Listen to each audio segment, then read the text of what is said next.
And a very good day to you again. This for me will be my last session of the day, but it gives me great pleasure to host this panel session this afternoon. And with us a great selection of people from the industry who traverse the environment associated with identity, authentication, threat intelligence, verification, etc. Very, very pleased to have WMC Global represented today, one of our members, along with IPification. So Jake is with us, Senior Threat Hunter from WMC Global. So thanks to Jake for his participation, for Ian Matthews and David Gill for facilitating his involvement today. WMC Global obviously are working heavily in the threat intelligence area, been around since 2006, a member of, as I say, the Mobile Ecosystem Forum, and delivering some great activities in the market, targeting the threat actors, the anti-phishing solutions and detection, etc. And we'll go into that throughout this session.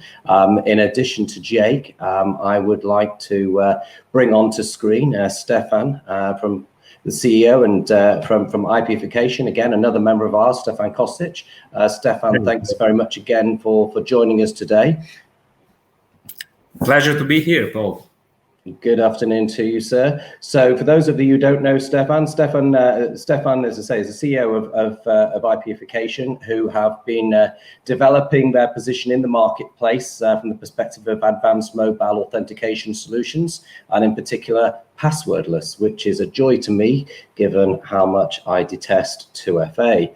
For those of you who like 2FA, I do apologize for that, but I do have a preference. Also from the passwordless world, Walter Beisheim, Chief Business Development Officer from Knock Knock Labs. Please come on board and join us, sir. Pleased to be here. Thanks, Paul. Looking forward. My pleasure, sir. My pleasure, sir. So in kind of in a similar vein, different angles to the markets, but both in the passwordless environment. Obviously, Knock Knock have been working on consumer authentication for a number of years now, looking at and delivering a secure and scalable authentication solution, both in the service provider and financial services market and beyond. So it's a pleasure to have you here today. And last but not least, I would like to welcome onto screen Timothy Ruff, General Partner of Digital Trust Ventures and CEO of Credential Master. So Timothy, please come and join us. Yeah, thank you. Welcome. It's a pleasure. It's a pleasure to have you all. I'd like to start by saying, actually, Timothy kindly joined us today. As some of you might have seen in the run-up to this, we were also due to have participation from Attis, from Ian Deacon today.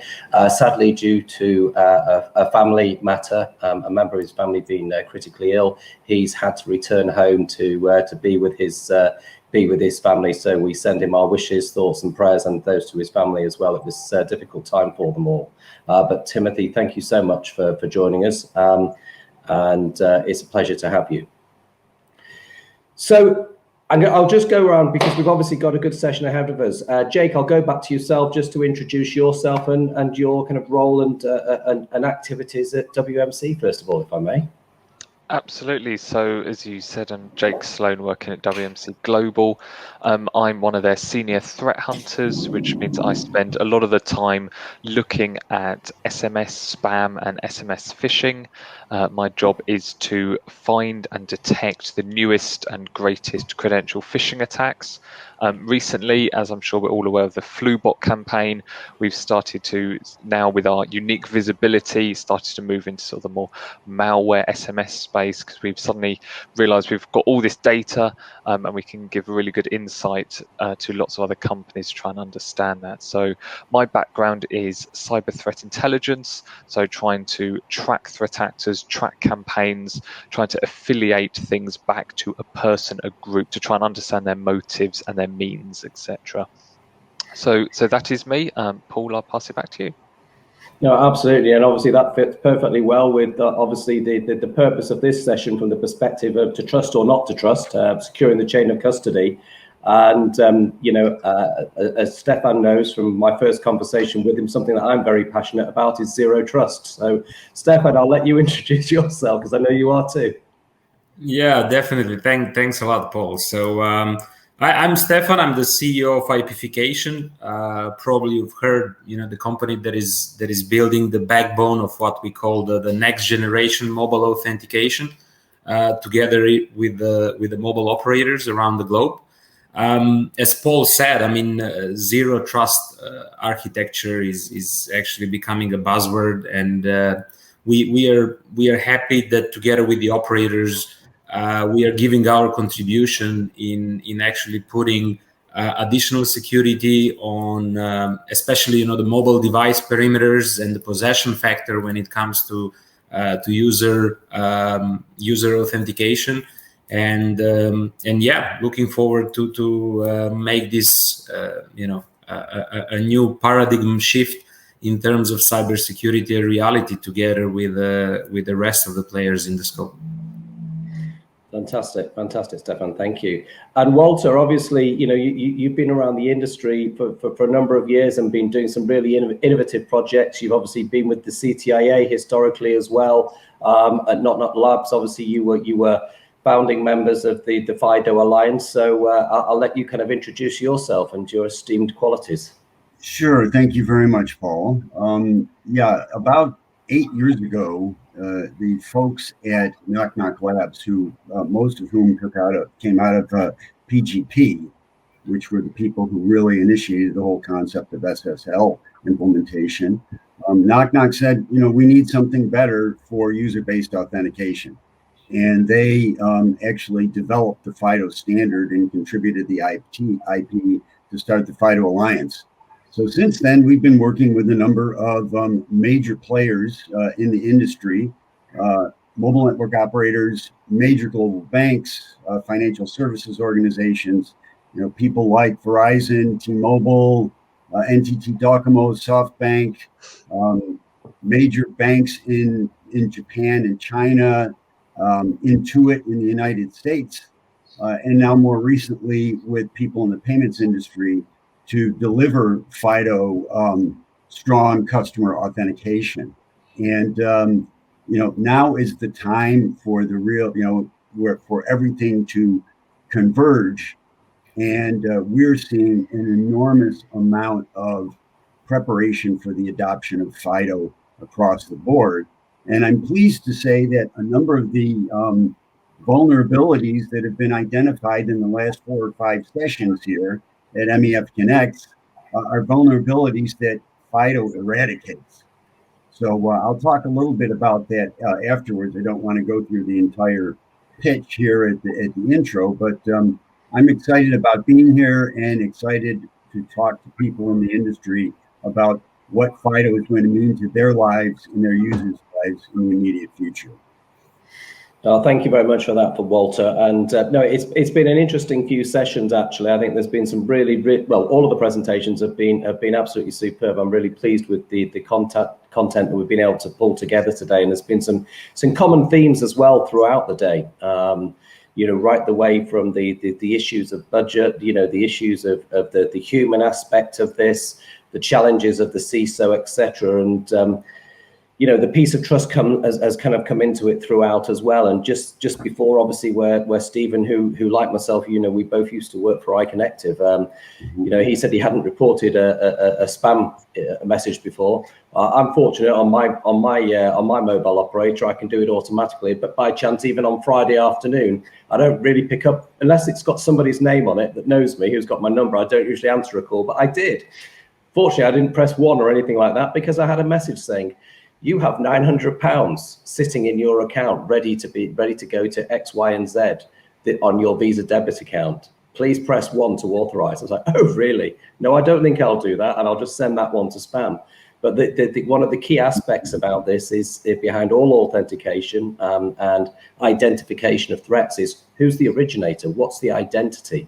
And I'm pleased for us today to have Timothy with us because Timothy, I'll let you introduce yourself, but Timothy is an expert in self-sovereign identity and was the co-founder of the Sovereign Foundation, and today is bringing his historic experience that was in telecoms that became identity back into telecoms and other industries. At the end of the day, as we know, effectively a telecoms network is an identity network. So Timothy, to yourself to introduce your good self, sir.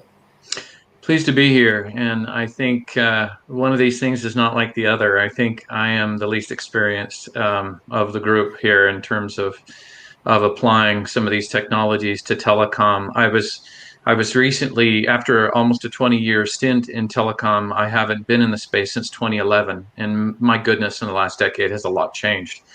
And so what's brought me back in is, frankly, a couple of gentlemen approached me at a conference and said, "Listen, the technologies that you're developing an identity," and I've been working in the verifiable credentials and self-sovereign identity space for almost 10 years. If you don't realize, a lot of people don't realize that we've been plowing away at that for a long, long time.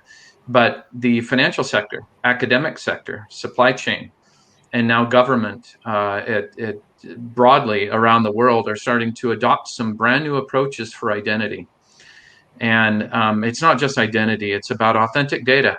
It's about being able to authenticate a piece of data outside of the ecosystem where it originated. And that core capability is being embraced in a bunch of different industries. And so some people approached me and said, what would happen if we took some of those things from these other industries and applied it to these telecom problems? And I had never heard of stir shaken. I had never heard of smishing. I had never heard of these things.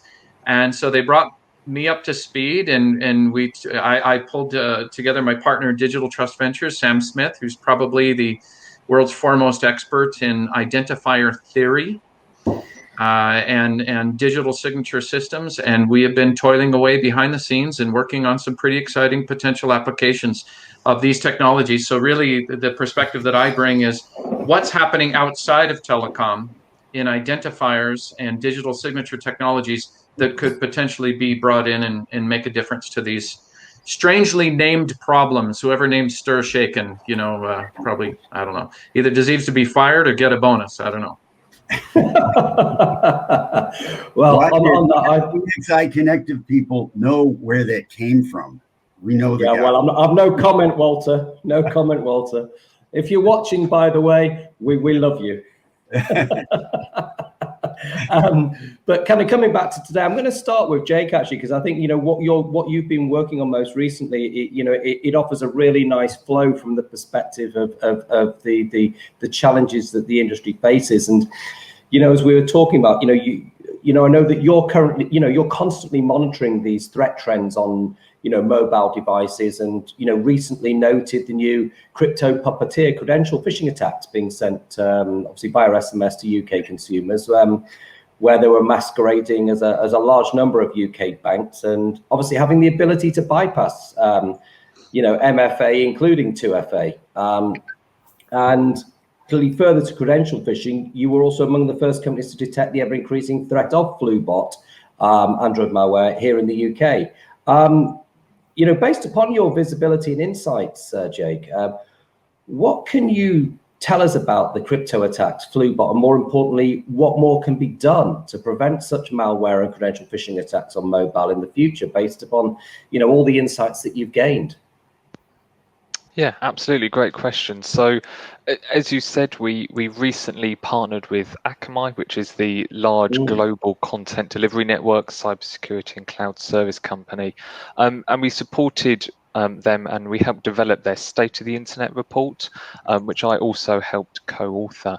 And in this document, we stated that between January the 12th and February the 12th of this year, we tracked more than 4,000 campaigns linked to crypto. And all these were going out across SMS. This is just showing how large the campaign was at the start of the year. And each campaign was sent to thousands of mobile numbers, which potentially is hundreds of thousands of victims in these campaigns. So what's really notable is we're currently tracking 14 unique banking lures, which have been attributed to crypto. And we see many users becoming suspicious of text messages. When a user receives a text from a bank they do not bank with. However, crypto is able to target so many different banks that it becomes statistically more probable that a user will receive an SMS which is linked to the bank they use, and then they're more likely to fall victim to this phishing site. Crypto also specializes in sort of adaptive phishing sites, which we've sort of dubbed a puppeteer phishing site, if you like. And it enables the controlling threat actor actually to change and adjust the follow-on questions or follow-on lures within these phishing sites, which is able to then mimic the real login experience for the user, which is how they're able to bypass these MFA and 2FA devices. You also brought up on there FluBot, and as you said, we were one of the first companies in the UK to detect this. So we initially detected FluBot spreading in the UK SMS space between the end of April, roughly, and due to the vast number of SMSs which we could attribute to this campaign, we decided to investigate this threat more closely to understand how it operates and what can be done to shut it down, and currently what is being done to stop it, which thankfully is something. So for everyone's awareness, FluBot is an Android malware piece of banking Trojan, if you like, which is capable of and actively does self-propagate using the victim's infected device as a new host to spread to other contacts. Currently, we believe it is only Spain and Romania which are impacted by the banking threats. However, this could change very quickly, as it previously has done. So initially, when we tracked this threat, only Spanish banks were getting targeted with injects and overlays, but the actors added Romania onto the list only last week, I think, if I recall correctly.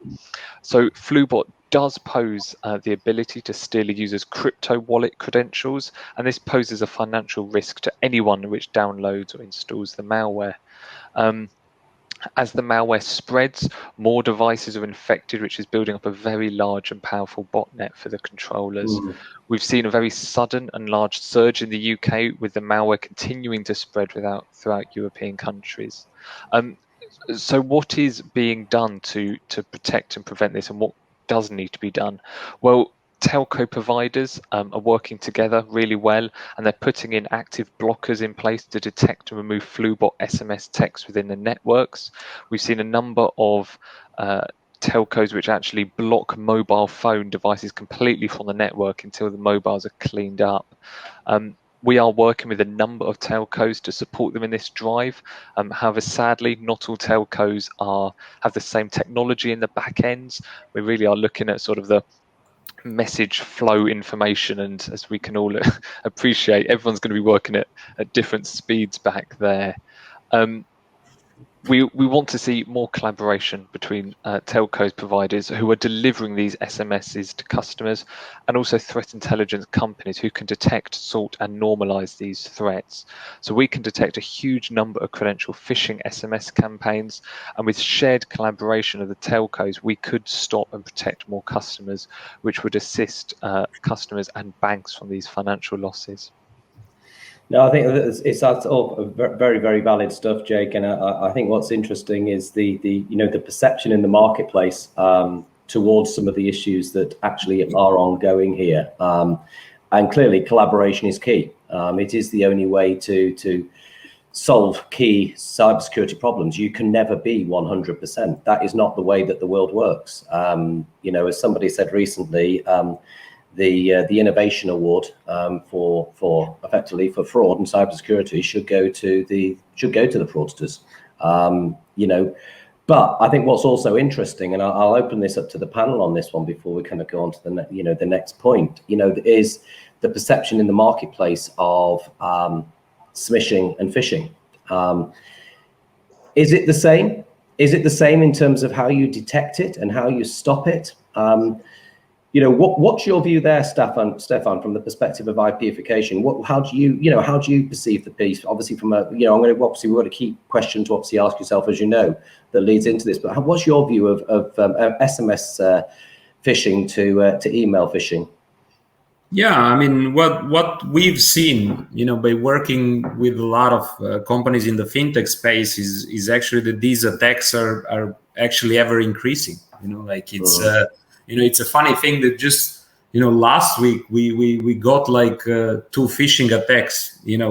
Unfortunately they were targeting our top developers. Who immediately reported and banned those websites. But it just shows how frequent these things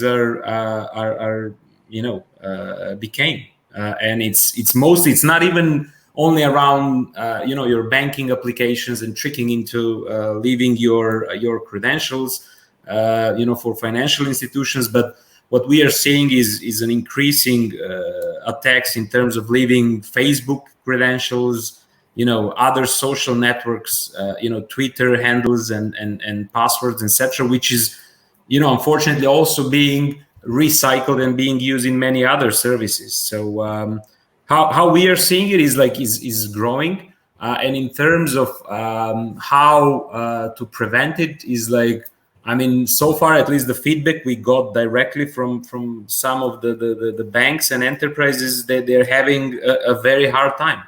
So they are kind of the main defense is just keep going on the information to the end users. Be careful, check out the sender, check out this and that. But you tell my parents or some older generation, which is very easy targets for this type of attacks. No, they certainly are. They certainly are. Walter, from the perspective of your angle, touching upon that kind of the financial services piece, what is Knock seeing? You've been working as a founding member of the FIDO Alliance, and obviously working on FIDO too, with the likes of Google, Microsoft, PayPal, etc.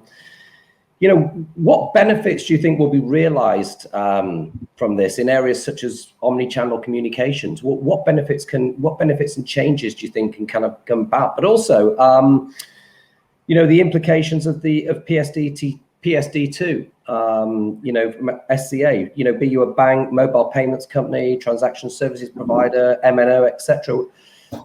What additional challenges do you see them facing in the market, whilst also trying to manage the attacks that are coming in, for instance, from the likes of smishing towards them?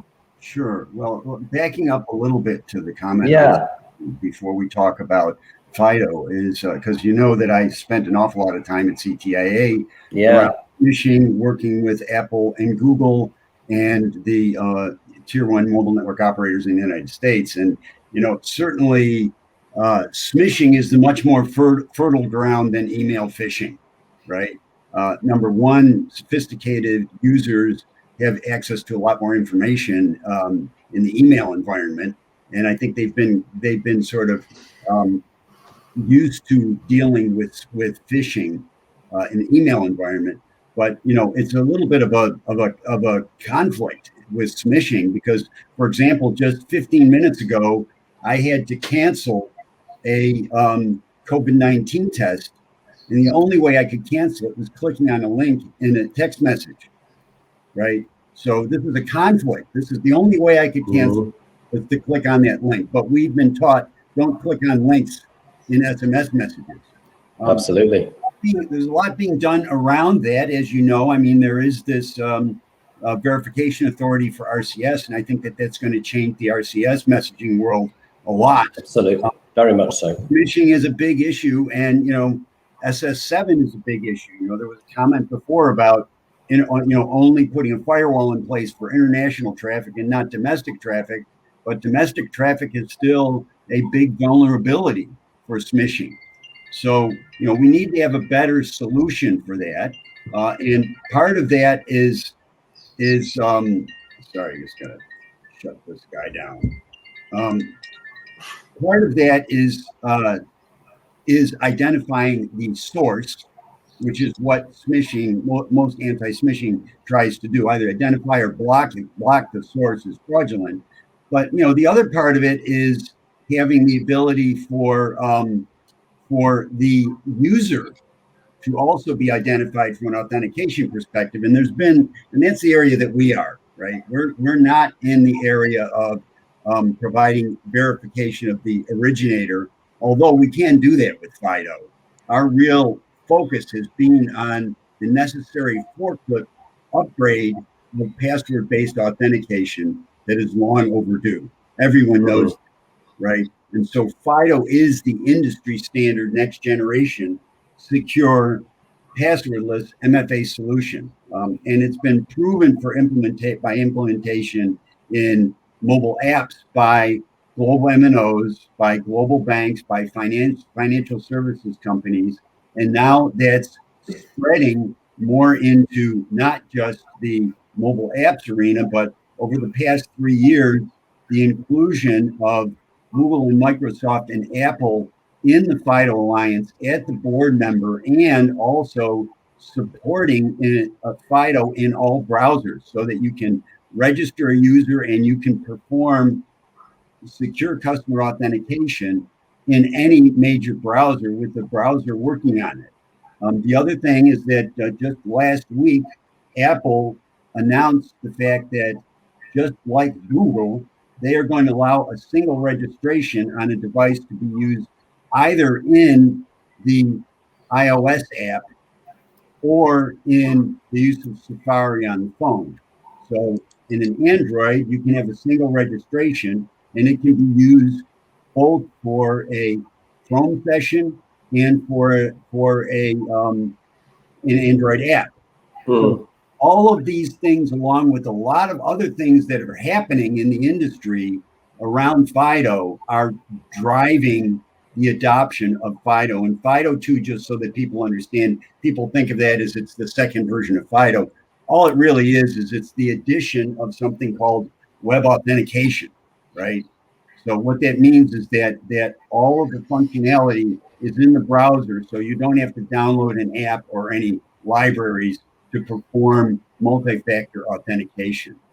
And that, along with PSD2 and how that's working. I mean, I know how familiar the people here are with something called EMVCo, right? That's basically the card network's standards body.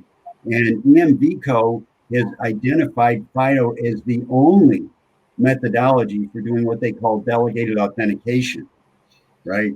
And so for PSD2 SCA compliance, for delegated authentication, merchants are going to have to use, in our vernacular, brands are going to have to do FIDO authentication for the delegation.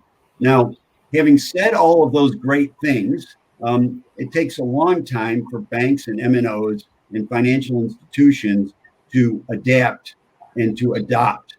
And a key consideration is that the transition to FIDO is going to be very much dependent upon the service providers being comfortable and the MNOs being comfortable with replacement revenues, right? Because the truth of Walter, I have a question for you. Sure. Yeah. My question is, once again, a little bit new to the space, but I'm not new to FIDO. And I'm friendly with the co-founder of FIDO and Knock Knock, Ramesh. Yeah. And does FIDO address smishing? Yeah, well, FIDO addresses phishing and man in the middle, in as much as you know who the individual is, and you don't have to ask. Sorry about that. But if I get a smishing message that's not from who I think it is, someone's trying to get me to click on something else, FIDO isn't going to prevent that message from getting through to me or my mother and fooling us into clicking a link, right? Yeah, that's true. But you're not going to get that message if someone's using FIDO for authentication. You would get, it's true. If it was an SMS message and it has a link, you click on it, that's going to happen. But a lot of that has to do with the fact that SMS OTP is so proliferated, right? But we're not using SMS OTP for a second factor, right? We're doing the authentication of the user utilizing FIDO, right? So from my understanding, correct me if I'm wrong, FIDO is a wonderful thing, but it doesn't do everything. And it helps one user authenticate themselves to a service that they've registered their device with, period. Correct. And for someone who's receiving messages, whether they're phishing or smishing, it's apples and oranges. It does a different thing, unless I'm missing something. That is certainly correct. But certainly from a man in the middle perspective, that's not going to happen. And that side of the equation. So what does FIDO not do? FIDO does not do identity proofing. FIDO does not do authentication of the originator, right? And there are other things going on about originator authentication for smishing. But part of the problem with smishing is the wide usage of SMS for OTP. Yeah, absolutely. Absolutely. And on that, before I come back to you, Timothy, I just want to go back to Stefan, because in terms of, I guess, obviously, you know, on this, so zero trust focuses on, you know, who you are, not where you are. It's requiring companies to never trust any attempt to access the network. It's a case of, you know, don't trust, verify, with passwordless technology being a key part of a zero trust model. What are the positive experiences you're seeing from the industry implementations you've been undertaking to date? And, you know, also what are the challenges you're seeing, and what would your guidance to the industry be? Because there's clearly it's a contentious issue. Yeah, definitely. It's a great topic. Thanks a lot for the question, and it kind of great follow up on Timothy's and Walter's discussion. I mean, zero trust is something that is, you know, really becoming a mainstream when we are talking about the enterprise-based, you know, security. And you know, it's not only using some new passwordless technologies and etc., but it's more of a change of a complete mindset of not only cybersecurity people, but also you know, all the employees, and eventually, you know, changing the mindset of the regular user. So what we are seeing as a, you know, kind of paradigm shift is that the cybersecurity needs to be changed from, you know, protecting the internal resources from the outside in, you know, moving from actually inside out, and actually considering that you know, some part of the network has already been compromised, and actually protecting the network itself from the internal potential threats as well. When we are talking about the zero trust architecture, I mean, there are three main elements. You know, it's user, or, you know, if there's automation, there's an application authentication. The most important part is actually device authentication, and then the trust itself. So what is different from the traditional kind of approaches is actually this device authentication, which hasn't been done actually in a proper kind of perimeter based approaches. And that's where you know, the passwordless story and the FIDO Alliance play a very important role. So passwordless, you know, when you ask whether we see a lot of positive changes and etc., definitely. I mean, starting from some big tech giants, you know, Microsoft has been a great advocate for passwordless technology during the last few years with their Azure AD and B2C. There's a handful of companies, you know, including Knock Knock, you know, Trusona, Hyper, etc., which are you know, promoting a lot around the passwordless technology, etc. But what we are seeing as a main challenge, there's a lot of implementation happening on the enterprise level, where the enterprises are integrating this for their employees, but there's a still lack of technology adoptions and the services which are needed for you know, mass user adoption when it comes to service access. When we are talking about giving access to millions of your users spread around the globe. And that's where I think you know, the telecoms can play a very important role. So we as a company, we really believe telecoms are sitting on a you know, a huge and important infrastructure, and they have the opportunity to provide a network security which is needed to actually add this missing layer in terms of you know, MFA, 2FA, or whatever layers are needed under strong customer authentication and the regulatory requirements, etc. And we at IPification are really happy that we are giving our contribution in helping telecoms to provide this through IP-based authentication and technologies. No, very much so, very much so. Now, clearly, Timothy, obviously, as you know, there's been a project ongoing in the US looking at, looking at identity, looking at the potential utilization of SSI, which has involved some vendors and some service providers, which Ian himself had been involved with at Attis. But clearly, one key fact here is that identity is a collection of parts, and this itself has led to challenges around business models associated with trusted entities even. On the SSI front, obviously, given all of your experience, what potential do you see SSI as having as part of an at-scale solution for the telecoms industry to solve, existing problems such as we're talking about today, the identifying the originator of a communication, be that, towards voice data in a multi-hop environment, where it could also, help turn around the issues associated with CLI spoofing and smishing? Good question. I believe that there's a metaphor that I think helps kind of categorize the opportunities to solve the problem here, and it has to do with a cliff and a fence at the top and a mattress at the bottom. And when I look at telecom, this metaphor came to mind again, where I saw systems for trying to detect bad behavior after it's already happened. That would be analogous to a mattress at the bottom of a cliff. And a fence at the top of the cliff would be, how do you prevent the bad behavior? And the way I said that makes it sound like a fence at the top of the cliff was all you need. And the truth is that you actually need both for different situations. But if the core of the problem, and I'm going to make a broad generalization, if the core of the problem is properly identifying two things: the originator of a communication, whether it's voice or message, doesn't matter.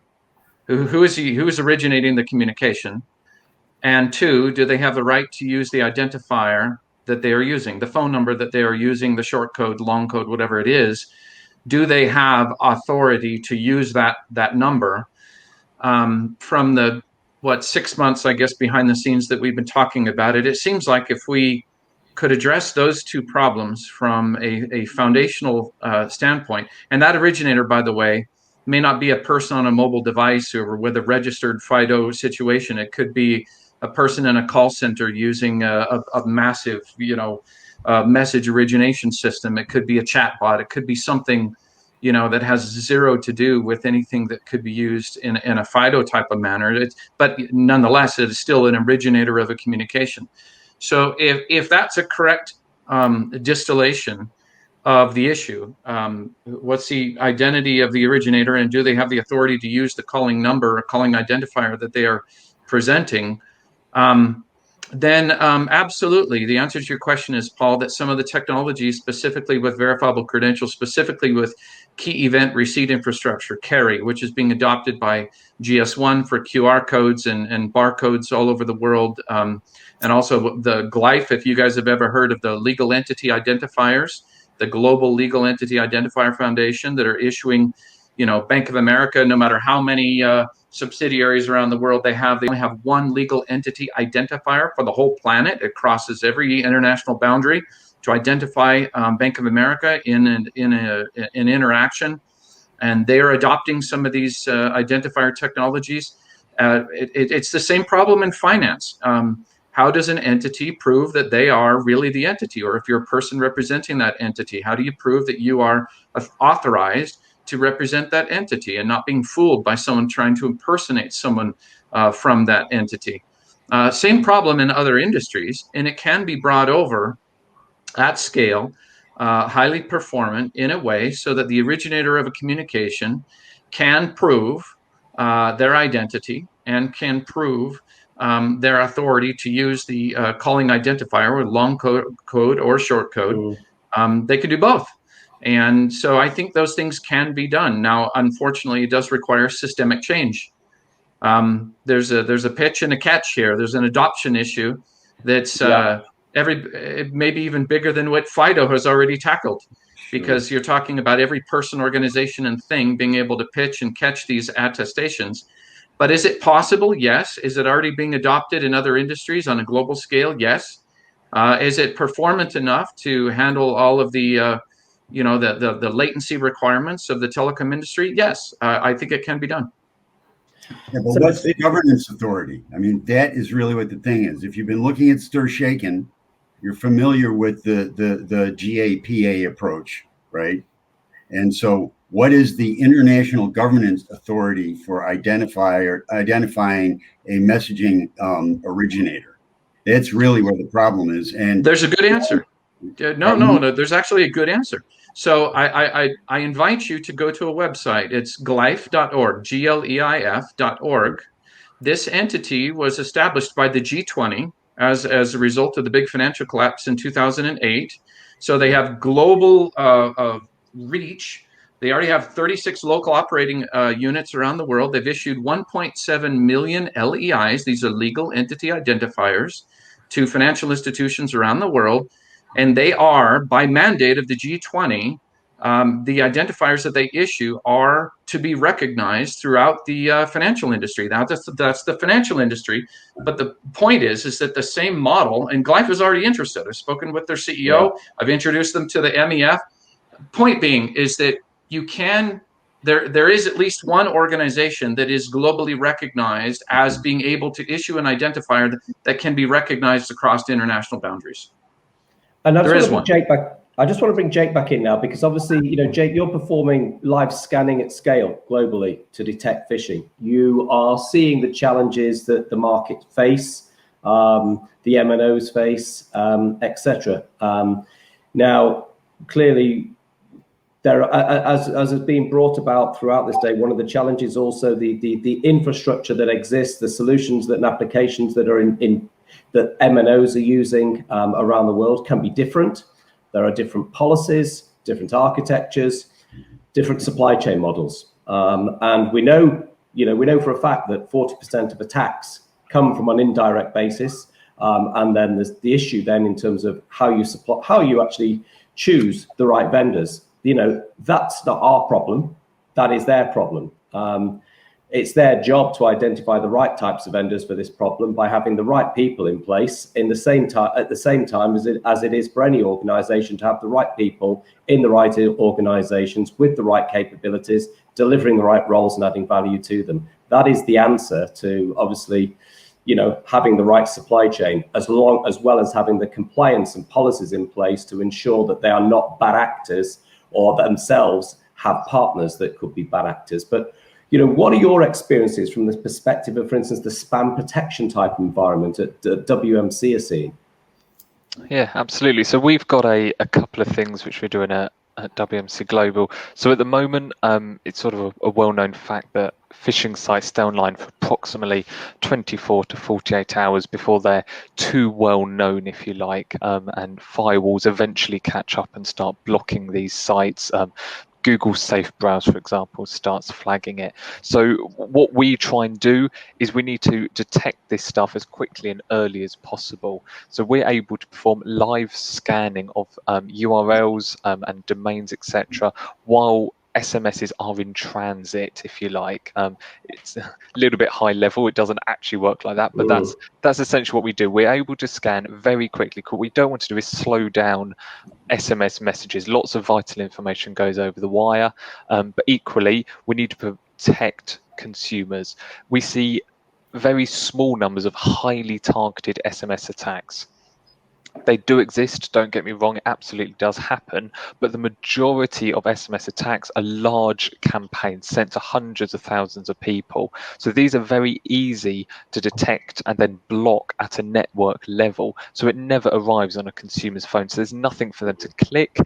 Once we're able to detect this being sent, we're then able to work with sort of takedown providers, hosters, for example, to take down the site, even if threat actors change a sending message, change the way they wrap a URL, use a redirector, for example. We can follow these chains and we can take stuff down. We've also got, I think one of the previous callers said that they don't report spam messages. They didn't know about the UK's 7726, for example. And we have found this to be a huge issue when we have worked with telcos, that they're going, well, we just don't get enough data. So we've built something called Spam Response, which is an app and also an SDK, which we can work with companies to build into their systems. And this makes reporting spams huge amounts easier. It's swiping a text and then all the information gets sent to us. What we find with 7726 is people will send the first text message, so the lure, if you like. But what 7726 is, it sends another text saying, and can you tell us the spam number? When you're able to detect a spam number, you can then take that SIM card out of action or out of the network. And this just hinders threat actors. It doesn't stop them. They have access to hundreds of SIM cards. But if you just keep burning them one at a time, and you just keep giving them more issues, either they will change how they do it, or it will give us time to catch up and actually work with law enforcement, which we have seen in the UK, for example. It was only a couple of weeks ago that a number of threat actors were arrested for carrying out UK delivery courier spam. So that's really fantastic to see that we can do this. So Spam Response helps with that, because when you swipe the message, it automatically sends the text content. So we can work with other telcos to remove these SMS as they go across the wire. We can take them down, actually the phishing site, as well as we've got the number, so we can then work with the network to take that number out of action and build up an intelligence picture related to the threat actors. I think what's interesting is what the role of WMC from that perspective, working alongside the wider industry, given, it is all about securing the chain of custody. It is all about bringing trusted communications. One of the key things, obviously, Stefan, you brought a company to market. Timothy, you brought companies to market. Walter, you've done the same. So Stefan, adoption, and that, something Timothy mentioned, you brought a company to market. How have you seen, obviously you've been expanding the business, but what do you see and how have you experienced the scenario behind adoption of the technology? The challenges you faced? Yeah, it's always the same old story. The whether the security or the user experience, what is more important. And these days, actually, there's a third element. The user's privacy as well. Yes, which is becoming even more complex. Kind of trio which you need to have in a perfect blending if you want to have your technology being adopted. So I think by far the user experience is definitely the most important matter when it comes to the adoption of any technology. Whether we are talking about biometric, possession factor verifications, etc. So I think that moving forward is definitely the solutions that are going to combine these things without a lot of user friction, because the kind of user attention and the speed they're expecting is definitely getting lower these days. So I think the technology that emphasize the user experience side alongside with the bank grade security are the ones that are eventually going to be used. And I think telecoms are perfectly positioned to provide exactly this as they are having unique infrastructure, the IP based one. So yeah, definitely I think that's the direction moving forward. I think it's interesting, obviously, in other sessions as well, it's been mentioned not just today, but in many other events, how, the likes of the financial services industry, even Jasper Sony from Tata Communications alluded to it today from his own times within Deutsche Bank. How the banking world is often ahead of everybody else in terms of what it's delivering. It's then that kind of chain of events that sees technologies evolve and be utilized in other industry areas. Now, one company I was hoping to have with us today, but it was Samsung. Unfortunately, they couldn't join because of one particular project that they're working on, and the person that's leading it is working on the identity wallets, which clearly there was a very big announcement came out of the EU just the other week, and that's why they couldn't join today. But could the announcement by the likes of the EU on the introduction of identity wallets be the opportunity to see change in a cultural shift, both towards either the wider use of verifiable credentials in telecoms, and or, you know, from the perspective of the opportunity to take a rethink in terms of the approach to the security environment that today has existed associated with the legacy networks. I'll throw that to Timothy. If you could distill which specific piece you want me to answer from that. I will ask you the question in terms of the introduction of verifiable credentials. You know, could the EU announcement, you know, is this the catalyst potentially for telecoms companies to change? And because it obviously needs a cultural change, as Walter has alluded to, from the introduction of technology. It's going to take a while, but yes, it's definitely going to help. It's wind in the sails of the whole movement. And for those who aren't familiar, the EU just announced that they're going to have an EU-wide identity wallet. And what's interesting, for a digital identity wallet where anyone, you know, 450 million people, 27 member states, they'll be able to go anywhere inside the EU and be able to exchange anything from a digital mobile driver's license to academic achievements to opening a bank account without filling out forms, to there's all kinds of things, because people will be able to carry around authenticatable data. That's the breakthrough in SSIs, people being able to carry around authenticatable data. And it's not just people, it's organizations and things being able to move data between systems and have that data be able to be instantly authenticated from where it originated. So, but to your question of adoption, what the EU announcement does is validate the model. It validates that the model that we're talking about is called issue, hold, verify, IHV.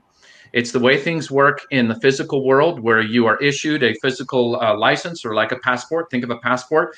There's an issuer who issues it to you. You get to carry it around as the holder. You're the holder. And then anywhere, no matter what airport you get off in the world, you can present that passport, and they're the verify. Issue, hold, verify. Issue, hold, verify has not been possible in cyberspace. The only thing that's been possible in cyberspace, and FIDO has the same restriction, is each trust ecosystem. That's why we have so many usernames and passwords, is you can only use a username and password inside of the ecosystem where it was issued. You can't take a username and password that was given over here and use it over there. Same thing with FIDO. You register your device, you register inside of a trust ecosystem, and you can't use it over there. You can only use it in the ecosystem where it was registered. And that's okay. That's the way the world works, but that's not issue, hold, verify. What the EU wallet enables is issue, hold, verify on global scale, so that you can start to do things in cyberspace the same way you do in meat space, in physical world, where you can have digital things that you carry around in a digital wallet, and that digital wallet isn't by some big tech company that has a monopoly on the technology. So the way the digital wallet technology will work is, if you have an iPhone and you want to switch to an Android-based phone, you'll be able to move the contents of your wallet. You can't do that with an Apple wallet or a Samsung wallet today, but the wallet standards that are coming will enable you to actually own your digital credentials and move them between whatever wallet you want, and take them wherever you want. That's a major exciting breakthrough. And so having the entire EU validate the issue, hold, verify concept of digital credentials is a game changer. And now, how does that affect telecom and smishing and stir shaking and all of these other things? I believe that the underlying technologies do translate. As I mentioned before, I don't want to repeat, but the underlying technologies that are being adopted in other industries now do translate. And the big challenge that we saw in telecom when we started just looking to see if it might translate was latency and performance. Is the latency and performance sufficient? You know, I saw Paul had a comment that, you know, I mentioned there's only 1.7 million entities vetted by Glyph, and there's billions of potential originators of communications, or billions of potential URLs. Absolutely true. So can these technologies that are being adopted in other industries be adopted in telecom and scale to the appropriate level and appropriate levels of latency and performance? And the answer is yes, they can. It's going to take a little while. Is there a catalyst with the EU that hugely validates the whole thing? It is. It's going to It's going to take time, though, because with this technology, and one final thought, with this technology, there's an issuer, a holder, and a verifier. It's not chicken-egg problem. Imagine taking the chicken-egg problem and adding a third actor. Instead of a dilemma, it's a trilemma. That's what you have with this technology. There's issuers, holders, and verifiers that all have to adopt the ability to do this new thing. So what you need is exactly what the EU just provided last Thursday. They just announced that it's going to be a thing, that they're going to announce it from the government down. They're going to mandate it. And they even said, get this, this is what blew me away about the announcement. They used Google and Facebook as examples and said that Google and Facebook will be required to accept this identity wallet for login instead of the credentials that you got from Google and Facebook. Yeah, absolutely. So it's coming. It's going to take a little while, but it's absolutely coming. So we're very, very short of time. We're just fractionally over at the moment. But one quick question, 30-second answer. Walter, so securing the chain of custody, what would be the one thing that you would kind of sum up is key to securing the chain of custody from your perspective?